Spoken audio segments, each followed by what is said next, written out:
Good afternoon, Ospreys. You're watching Nest News, live from the Student Union. I'm Grae Barron. And I'm Laura Filipov. Coming up on today's show, Student Government Update, OneJax split from UNF, Female Founders Forum, the weather, and a sports update. Stay tuned and enjoy the show.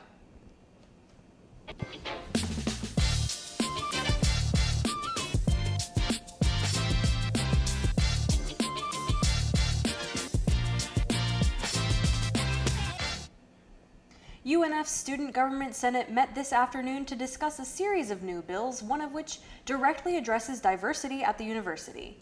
Introduced by Senator Maya Drum, the bill is modeled after one recently passed by UF Senate. Drum said the bill reflects that students are not happy and they're really scared right now.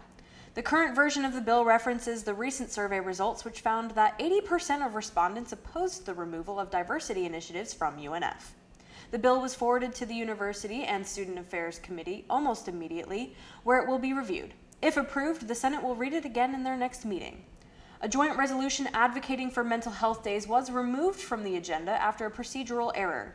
Once it goes through the correct channels, Senate President Raymond Johnson said that they will read it again later this month. He also announced that President Moaz Lamayam will speak to senators during their March 31st meeting. Stay with Spinnaker as we continue covering all things SG.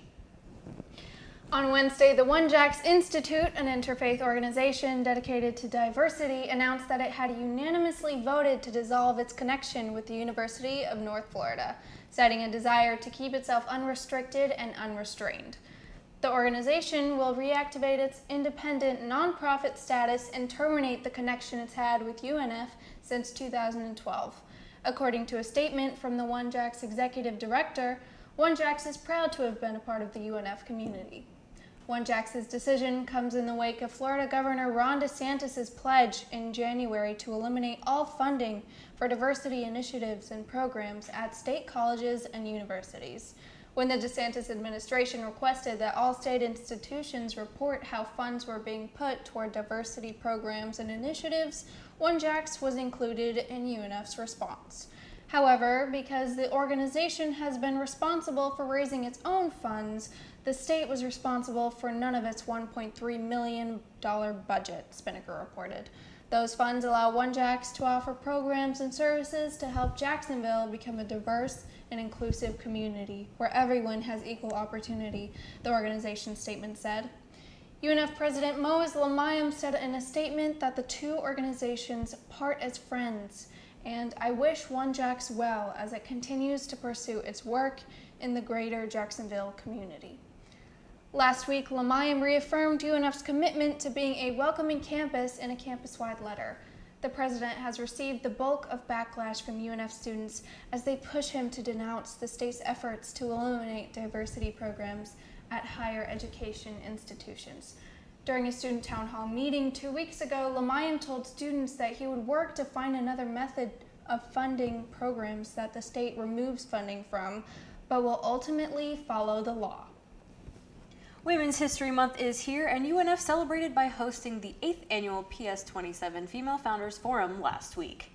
Guest speakers from across the Jacksonville community came together to share their experiences and offer advice to those in attendance. The event was centered around embracing equity, and waves of red filled the room.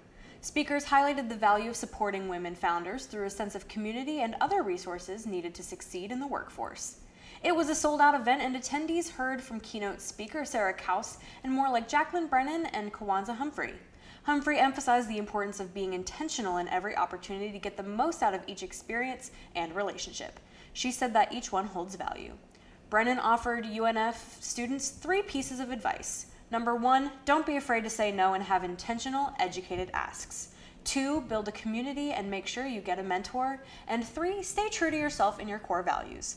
Speakers gave valuable advice last week with lessons to be learned from their experiences in the world of business.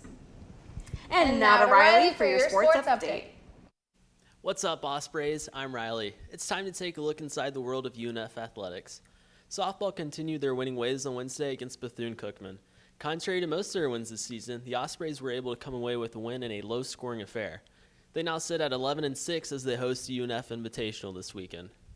Baseball put their skills to the test against a high-powered UCF squad on Tuesday.